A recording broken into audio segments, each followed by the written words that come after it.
Madame, Monsieur, bonsoir et bienvenue au 19h de ce 15 janvier. À la une de l'actualité, le président de la République a reçu un appel téléphonique du président français Emmanuel Macron, durant lequel ils ont échangé sur les relations bilatérales.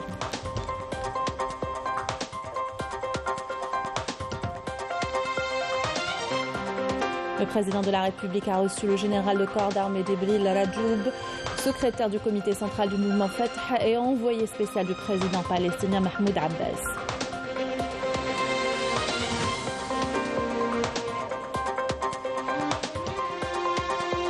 Au nom du président de la République, le Premier ministre Ayman Ben Abdelrahman a installé officiellement le nouveau président de l'Observatoire national de la société civile, Nourdine Ben Brahim. La Sonatrach se penche sur les défis sécuritaires des entreprises pétrolières et gazières. Il s'agit des moyens de lutte contre le phénomène de sabotage des installations qui prend de l'ampleur, l'usage des nouvelles technologies notamment. Tourisme et patrimoine dans cette édition avec les portes historiques d'Oran. Ces monuments classés méritent un intérêt des autorités. Escale au Tassil Nadjer, le parc national qui fascine avec ses paysages lunaires et ses gravures rupestres datant de 5000 ans. Le président de la République, Abdelmajid Tebboune, a reçu ce dimanche un appel téléphonique du président de la République française Emmanuel Macron, durant lequel ils ont échangé les vœux à l'occasion du Nouvel An, souhaitant davantage de progrès et de prospérité aux deux peuples. Les deux présidents ont évoqué également des questions portant sur les relations bilatérales et la visite d'État du président de la République en France, convenant de la programmer pour le mois de mai prochain. Et le président de la République a reçu au siège de la présidence le général de corps d'armée Djibril Rajoub, secrétaire du comité central du mouvement Fatah et envoyé spécial du président palestinien Mahmoud Abbas. La rencontre a eu lieu en présence du ministre des Affaires étrangères Hamdan Lamamra et le directeur de cabinet à la présidence de la République Abdelaziz Khelef.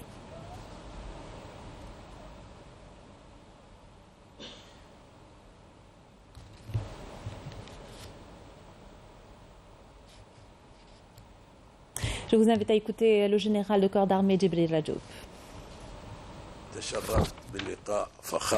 J'ai eu l'honneur d'être reçu par le président de la République algérienne, symbole de l'unité de ce grand peuple. Je suis porteur d'un message de la part du peuple palestinien et de toutes les forces politiques nationales palestiniennes qui vivent sous le joug du colonialisme sioniste, fasciste et raciste. Nous adressons au président et au peuple algérien un message d'amour, de respect, mais surtout de reconnaissance pour la position immuable de l'Algérie en faveur de la cause palestinienne.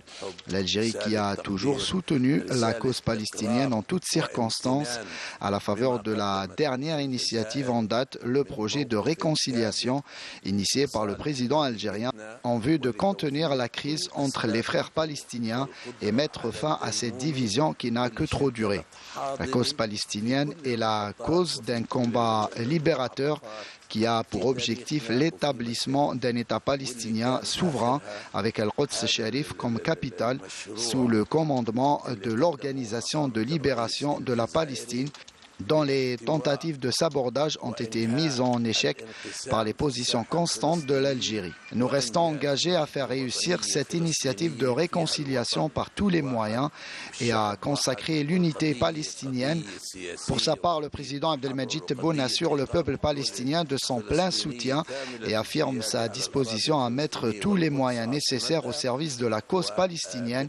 Le président de la République appelle par là même l'ensemble du peuple palestinien à mettre fin à la division et invite Mahmoud Abbas Abou Mazen, président palestinien légitime qui a hérité d'une lourde responsabilité, celle du mouvement Fatah et de la révolution palestinienne, à diriger le peuple palestinien avec une volonté et une vision palestinienne pour mettre fin définitivement à la division.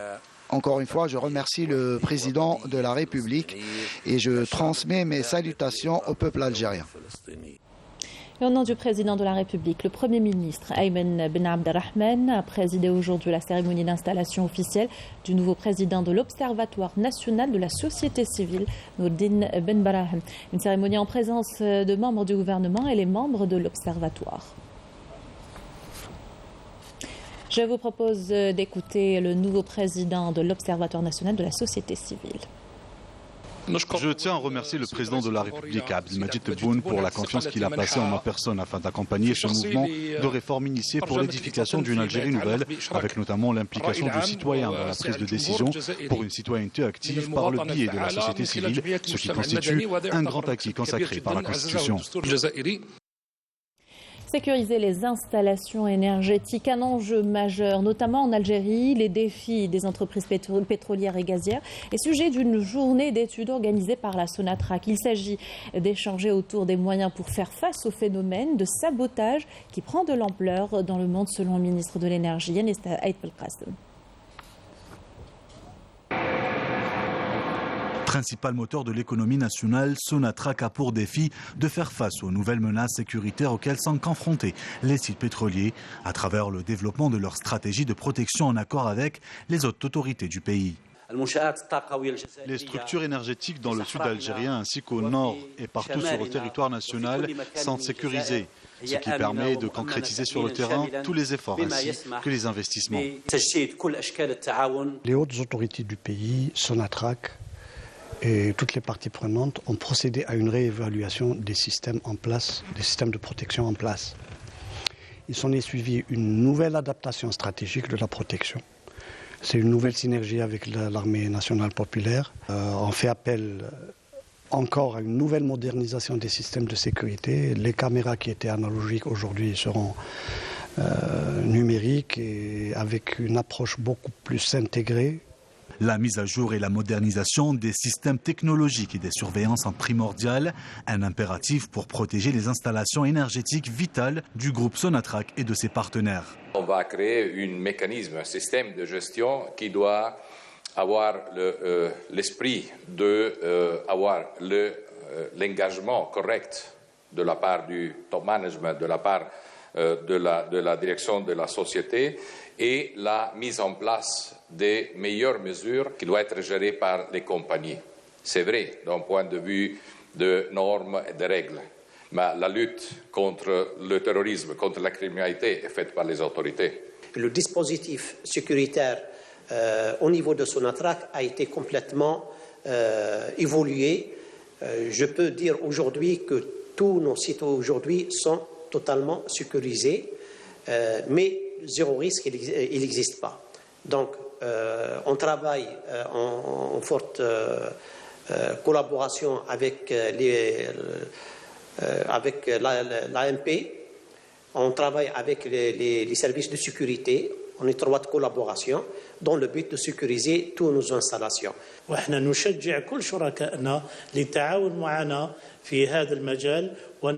encourageons tous nos partenaires à s'entraider dans le domaine de la sécurité des sites. Et comme l'a souligné le colonel, l'Algérie est un pays sécurisé qui bénéficie de moyens et de technologies modernes pour assurer la sécurité des infrastructures.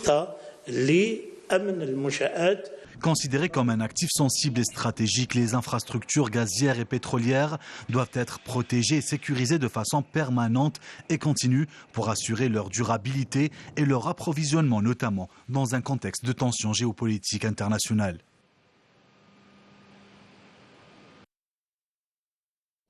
Dans l'actualité également, cette cérémonie de sortie de la 53e promotion de l'École nationale d'administration en présence du ministre de l'Intérieur, des collectivités locales et de l'aménagement du territoire. 120 diplômés sont concernés. Une présentation sur la performance publique a été donnée à cette occasion. Il est question des nouveaux manuels adoptés par l'école visant à faire du citoyen une priorité. Brahim Berrad a affirmé que l'objectif de la formation de l'ENA était de s'adapter au développement dans le domaine de la gestion de l'administration au niveau national et mondial. Je vous invite à l'écouter.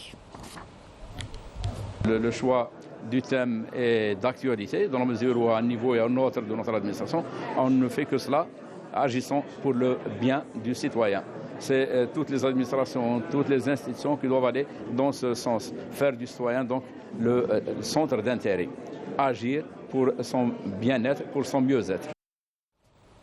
Ces déclarations hier du petit-fils du défunt leader sud-africain Nelson Mandela, Zweli Velile Mandela, était invité d'honneur de l'ouverture du Chêne. Il s'est dit honoré par cette distinction que lui a accordée le président de la République. On écoute ces propos recueillis par nos collègues de la chaîne internationale Algérie 24. J'ai été heureux de rencontrer le président de la République algérienne qui a honoré mon grand-père, l'icône mondiale Nelson Mandela, en baptisant de son nom l'un des plus beaux stades du continent africain. Je voudrais avant tout féliciter le président de la République algérienne pour cette grande réalisation. Nous avons tenu également à lui réaffirmer la place spéciale qu'occupait l'Algérie dans le cœur de mon grand-père. Le petit-fils Mandela, engagé pour les causes justes à l'image de son grand-père, n'a pas manqué de réitérer son soutien à la cause sahraoui, dernière colonie d'Afrique. Je porte toujours à mon poignet droit ce souvenir de la République sahraoui, un bracelet qui m'a été offert par le président Ibrahim Rali. Durant ma visite en Algérie, j'ai eu l'occasion de visiter le Sahara occidental, j'ai visité les camps de Tindouf, j'ai pu constater par moi-même ce qu'endurent nos sœurs et nos frères sahraouis dans les territoires occupés.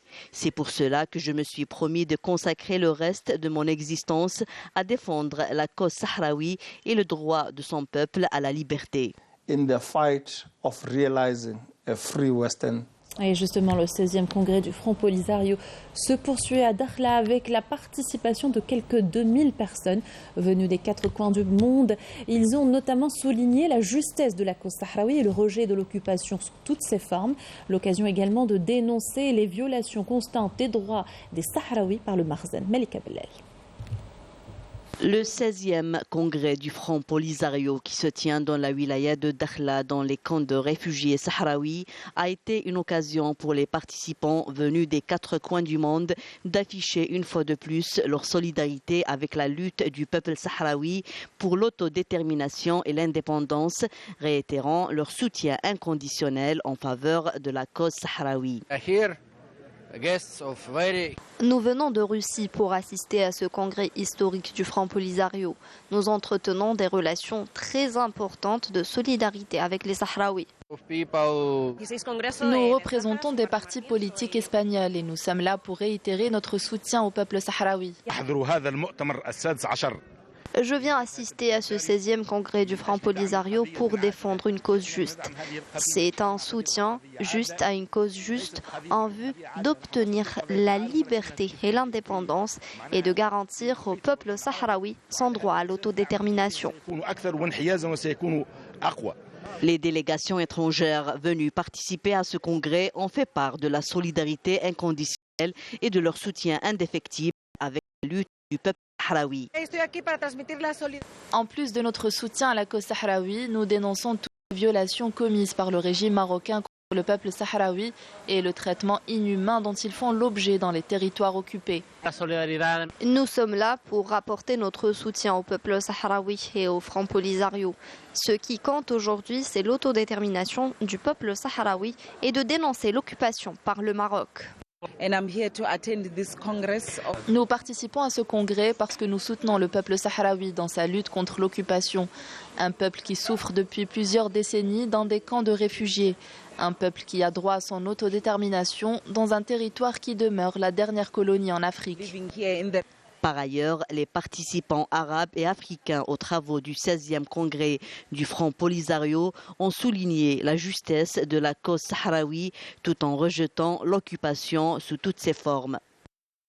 Militants des droits de l'homme, représentants d'organisations internationales et institutions de tout genre se sont entendus également sur la nécessité d'un référendum pour l'autodétermination. Ils appellent l'ONU à prendre ses responsabilités et faire aboutir le processus de paix. On écoute ces déclarations.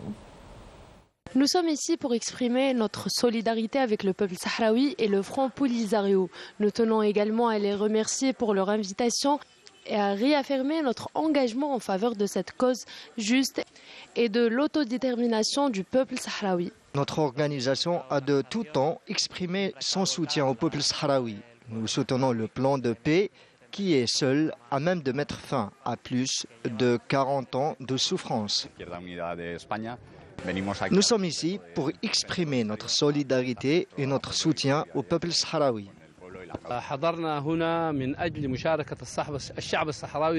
Nous sommes venus pour prendre part à cet événement d'importance pour le peuple sahraoui et sa cause juste.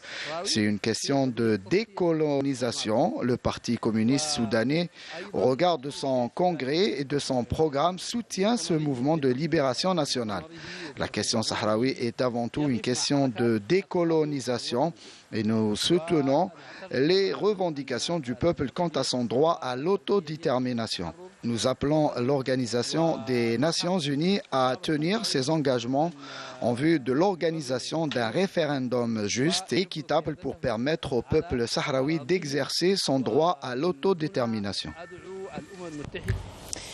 Retour à l'activité ministérielle. Le ministre des Travaux publics, de l'hydraulique et des infrastructures de base, Lakhdar Khrour, lors d'une réunion avec les cadres du secteur, a rassuré quant à l'approvisionnement en eau potable lors du mois du Ramadan à travers un programme d'urgence. Lakhdar Khrour a indiqué que le taux de remplissage des barrages a atteint les 32%, mais avec la réhabilitation des usines de dessalement d'eau de mer et des puits de forage, la distribution d'eau potable ne sera pas affectée.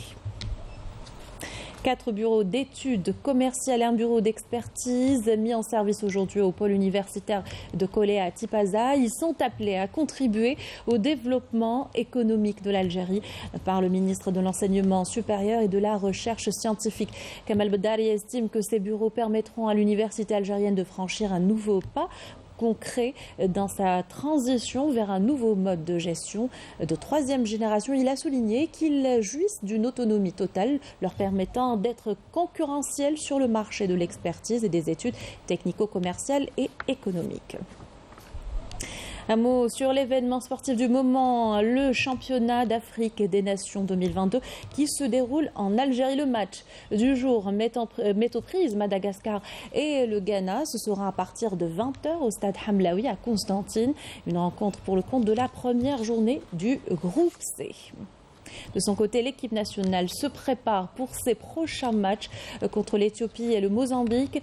Ces derniers se sont neutralisés hier 0 partout.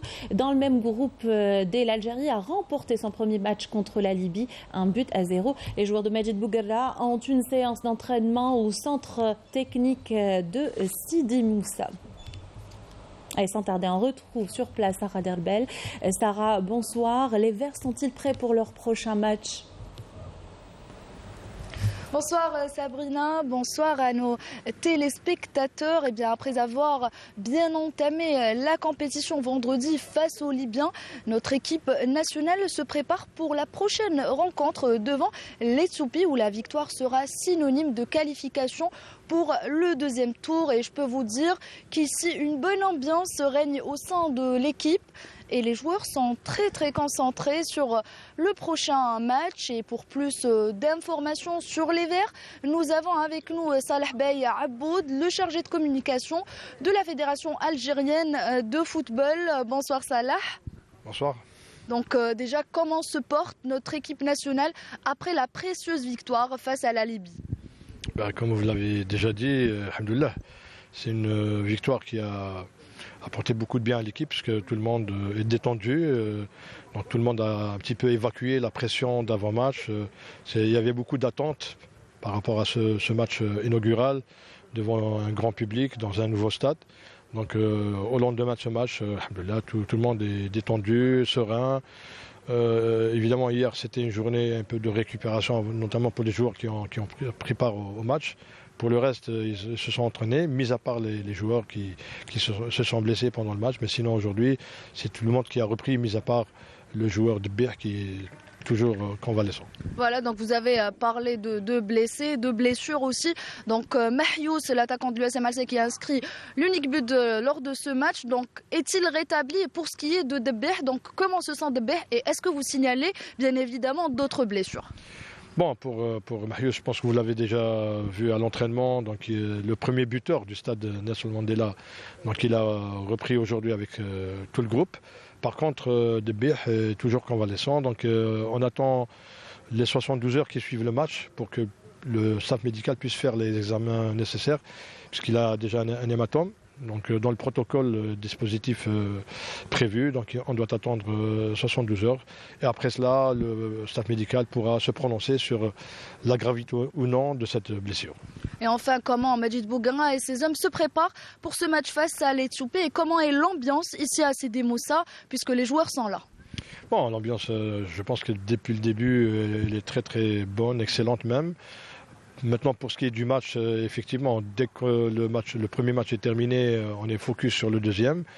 Pas plus tard qu'hier soir, donc les joueurs avec le staff ont débriefé le match contre la Libye et se sont projetés rapidement sur le match de l'Éthiopie pour après-demain. Et c'est le cas de cette séance d'aujourd'hui et celle de demain qui sera entièrement dédiée à la préparation du match contre l'Éthiopie. Très bien, merci beaucoup Salah pour toutes ces précisions. Donc voilà les dernières nouvelles et les dernières informations de notre équipe nationale qui poursuit sa préparation pour affronter l'Éthiopie ce mardi à partir de 20h au stade Nelson Mandela de Bamako. Merci Sarah Delbel et ainsi qu'à votre invité. Je rappelle que vous étiez en direct du centre technique de Sidi Moussa où s'entraîne notre équipe de football des A-Prime. En continuant avec le CHAN, et le président de la Confédération africaine de football, Patrice Motsepe, a exprimé son admiration pour le public algérien, Annabi notamment. On l'écoute, c'était suite au match entre la Côte d'Ivoire et le Sénégal. Beautiful city, wonderful people. And I want to thank the mayor, the governor. C'est une très belle ville et les habitants sont extraordinaires. Le stade était presque plein, ce qui a fait que l'ambiance était très belle. On sentait que c'était l'équipe d'Algérie qui jouait. Le stade est aux normes internationales. C'est un grand plus pour notre continent. Les Africains peuvent être fiers de posséder de telles infrastructures. Je souligne aussi que la pelouse est de très bonne qualité. Je remercie mon frère, le président de la Fédération algérienne, le comité d'organisation, le gouvernement algérien et à sa tête le président de la République et le Premier ministre, ainsi que le peuple algérien pour l'accueil chaleureux. De son côté, le président de la Fédération algérienne de football est revenu sur les moyens investis dans ce championnat et les capacités de l'Algérie à organiser de grands événements sportifs. On écoute Jahiz Zviezef.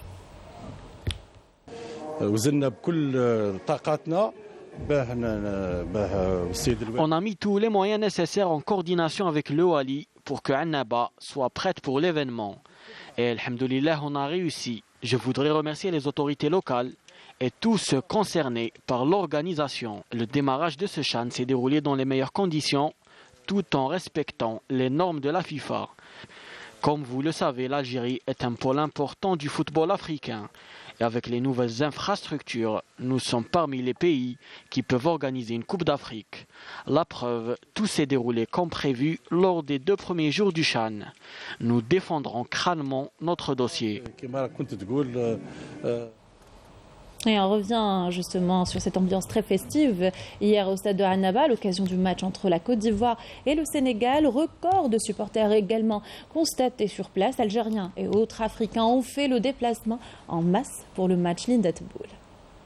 Plus de 16 000 billets ont été vendus à Annaba pour les matchs de la première journée du groupe B, domicilié au stade de 19 mai 1956. Un record pour le CHAN lors d'un match qui ne concerne pas le pays hôte.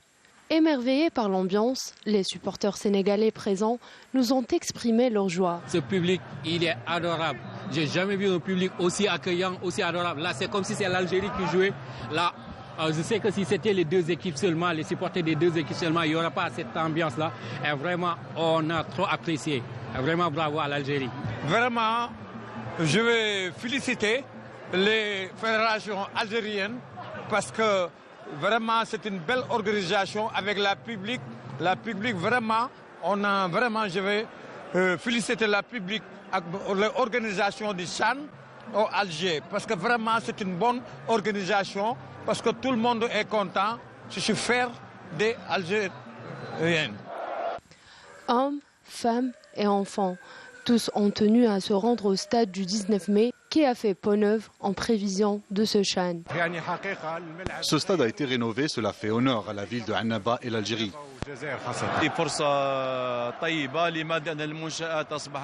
Nous avons des infrastructures aux normes internationales et au-delà de la pratique sportive, le sport a aujourd'hui une autre portée.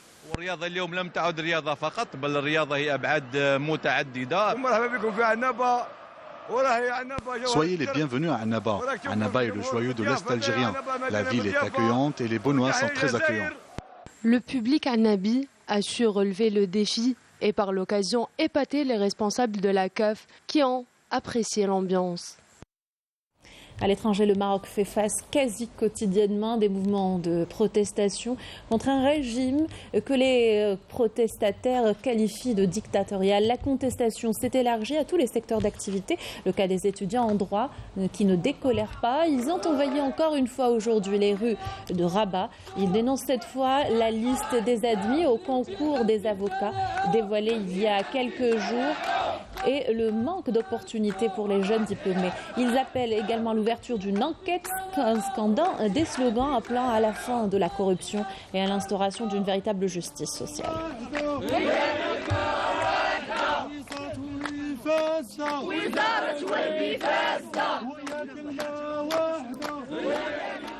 Retour dans le pays, direction l'ouest de l'Algérie pour parler des portes historiques d'Oran. Les issues de l'ancienne ville défient le temps et se maintiennent en vestige de la vieille Kasbah, des monuments classés qui méritent un intérêt des autorités. Yamina Saïdji. Oran, comme toutes les autres cités côtières d'Algérie, dispose d'un grand nombre de portes. Ces anges gardiens d'El Beria témoignent d'un passé prospère, servant autrefois à assurer sa sécurité face aux invasions, telles que la porte de Canastel, appelée par les Oranais Bab el-Bahar, érigée au XVIIIe siècle.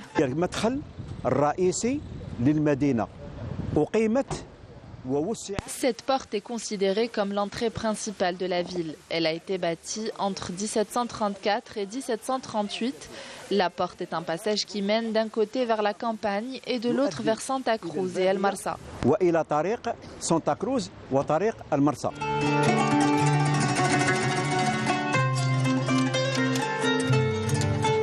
وهذا الباب كان يؤدي إلى القصبة وهران القديمة وهذا الباب فيه شعارات النبالة ولا اسمه الأدرع الأسلحة.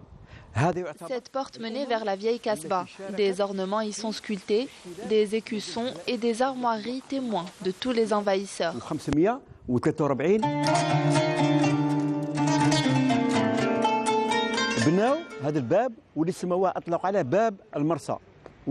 La porte du Santon, plus connue sous le nom de Bab el-Marsa, a été érigée en 1754. La porte était reliée à un pont-levis qui permettait aux anciens habitants d'accéder à la ville. Les trois portes principales d'Oran, situées dans le vieux quartier de Sidi El Houari, sont des haltes touristiques obligatoires pour tous les visiteurs d'El Beria. Cette visite nous a permis de découvrir les monuments historiques de la ville et de connaître sa riche histoire.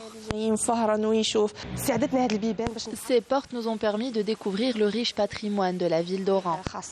Ces vestiges, chargés d'histoire, repères de la ville, font donc partie de ces sites les plus visités. Ils sont classés patrimoine national et bénéficient régulièrement de travaux de restauration pour leur permettre de résister au poids des années. Autre haut lieu du tourisme en Algérie, Djanet, avec ses multiples atouts, la wilaya accueille chaque année de nombreux visiteurs. Son attraction principale reste le Tassil Najer. Le parc national continue de fasciner, d'intriguer avec ses paysages lunaires et ses gravures rupestres datant de plus de 6000 ans. Malika Bellel.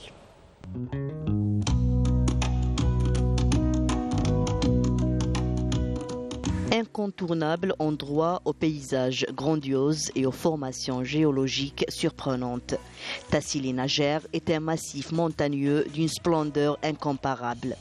Ici, à l'extrême sud-est du pays, se dresse le parc national du Tassil Najer, un parc à ciel ouvert qui regorge d'endroits touristiques uniques et de paysages à couper le souffle.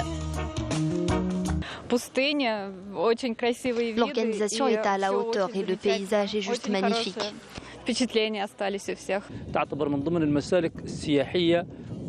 Il s'agit d'un des parcours touristiques les plus importants et le plus prisé par les visiteurs. C'est la destination préférée des touristes, surtout étrangers. Nous, en tant que guides, nous connaissons tous les secrets de cet endroit.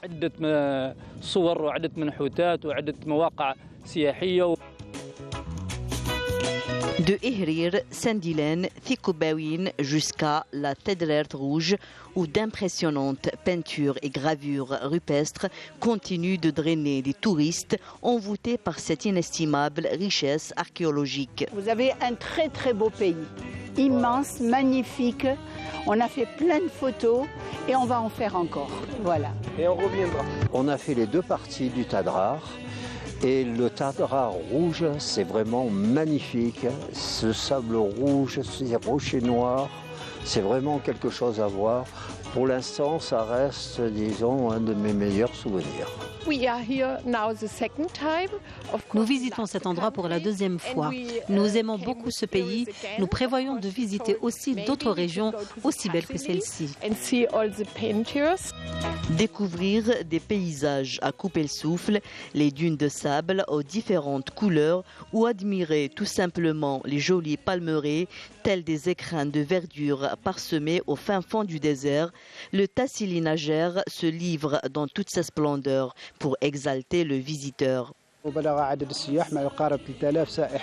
Nous avons enregistré environ 3000 touristes étrangers. Parmi eux, des touristes de 35 nationalités ont visité la wilaya de Janet, en plus de 17 000 visiteurs locaux. Ils sont nombreux, ces visiteurs prêts à faire des milliers de kilomètres pour découvrir ces mers de dunes et des lieux chargés d'histoire.